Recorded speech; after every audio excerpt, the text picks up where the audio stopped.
Okay alright, अस्सलाम वालेकुम रहमतुल्लाहि व बरकातहू। आज का जो हमारा मौजू है वो दज्जाल के बारे में है। विदाउट वेस्टिंग अ टाइम हम आपको बताते हैं दज्जाल के बारे में। देखिए जी, सबसे पहले मैं आपको बता देता हूँ कि दज्जाल के बारे में आपको बहुत सारी वीडियो मिल जाएंगी, बहुत सारी किताबें मिल जाएंगी, लेकिन उसमें बहुत सारे झूठी चीज भी मिल जाएंगी। सो मैं ये वीडियो अपना जो बताऊंगा वो सही हदीस के साथ बताऊंगा और रेफरेंस नंबर भी दे दूंगा। तो चलिए वीडियो को स्टार्ट करते हैं। एक शख्स जो कि पहले ईसाई था, जब वो रसूलुल्लाह सल्लल्लाहु अलैहि वसल्लम की बारगाह में हाजिर हुआ, उसने इस्लाम कबूल करके हमारे प्रॉफिट मोहम्मद सल्लल्लाहु अलैहि वसल्लम से वो कहानी बताने लगा जो मैं आपके साथ शेयर करने वाला हूँ। और ये एक बड़ी महफिल में ये बात हुई। बहुत सारे लोग यहाँ पर इकट्ठा थे हमारे प्रॉफिट मोहम्मद सल्लल्लाहु अलैहि वसल्लम के साथ। 3 लोग थे जो अरब साइड से मशरिक की तरफ जा रहे थे, मशरिक यानी कि पूरब, ईस्ट की तरफ। अचानक से मौसम खराब होने की वजह से उनकी कश्ती का जो रास्ता था, जो रुख था, वो बदल सा गया। वो लोग भटकते भटकते पूरे 1 महीना तक भटके थे। 1 महीने तक लगातार भटकते रहे। फिर एक ऐसे जजीरे के पास पहुंचे। उन्होंने देखा तो अपनी बड़ी कश्ती को खड़ा करके और छोटी कश्ती लेके उस जजीरे के पास गए।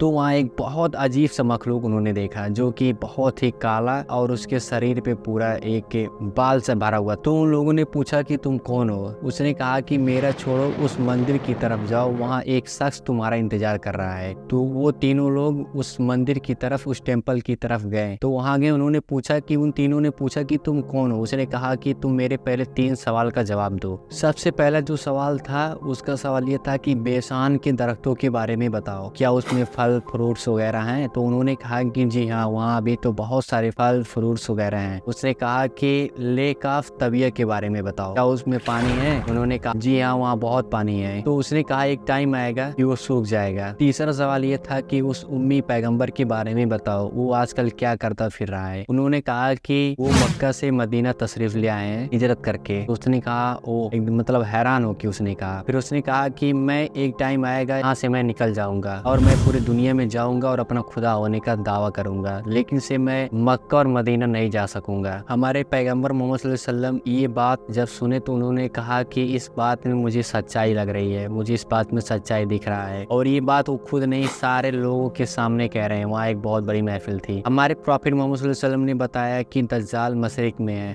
दज्जाल मशरिक में है, दज्जाल मशरिक में है। उन्होंने ये बात कही। लेट्स फाइंड आउट कि दज्जाल कहाँ है। अंदाज लगाते हैं थोड़ा सा, जो हदीस से पता चलता है। देखिए जी, जो 4 लेक हैं, जो कि 4 समुद्री इलाका कौन कौन से है, और जो सबसे पहला है वो एक फेमस अरबियन सी है। उसके बाद यमन आता है, पाकिस्तान आता है और हमारा इंडिया आता है। और हदीस से बता दी गई है कि वो अरबियन सी और यमन नहीं है, यमन और अरबियन सी नहीं है, उसको हटा दिया गया है। और अगर मदीना से एक सीधी रेखा खींची जाए मशरिक की तरफ, ईस्ट की तरफ, वो होता है पाकिस्तान और इंडिया। और जब वो तीनों उस शख्स से मिले थे जो कि मैंने बताया था, तो उसने कहा था उस मंदिर की तरफ जाओ, यानी कि इससे पता चलता है कि वो एक मंदिर में है। अगर इंडिया के समुद्री इलाके में देखा जाता है तो इंडिया के समुद्री इलाके में कोई भी टेम्पल नहीं है, कोई भी मंदिर नहीं है। अब बात कर लेते हैं पाकिस्तान के समुद्र के बारे में, क्या वहाँ कोई मंदिर है? द आंसर इज हाँ, जी हाँ, पाकिस्तान के समुद्र में एक मंदिर मौजूद है। अब आप सोच रहे होंगे कि वो 40 साल, 50 साल, 100 साल, 500 साल पुराना होगा। जी नहीं, 2100 साल पुराना है। और जो हदीस में बता रहा हूँ हमारे प्रॉफिट मोहम्मद सल्लल्लाहु अलैहि वसल्लम के टाइम का, यानी कि 1450 साल पहले का है। तो इससे अंदाजा लगता है कि वो वहीं पे हो सकता है। दज्जाल क़यामत की एक बहुत बड़ी निशानी में से एक निशानी है। सारे पैगंबर और जितने भी नबी आए, सब अपने कौम वालों को उसे डराते रहे, उसके फितने से डराते रहे। उसके फितने से बचने का अल्लाह तबारक व तआला ने एक बहुत अच्छी चीज बता दी है। एक बहुत अच्छी कुरान में सूरत है 15वें पारे में, सूरह कहफ, जिसकी 10 आयत अगर कोई बंदा याद कर लेता है तो वो दज्जाल के फितने से महफूज रहेगा। दज्जाल जब आजाद हो जाएगा अल्लाह के हुक्म से,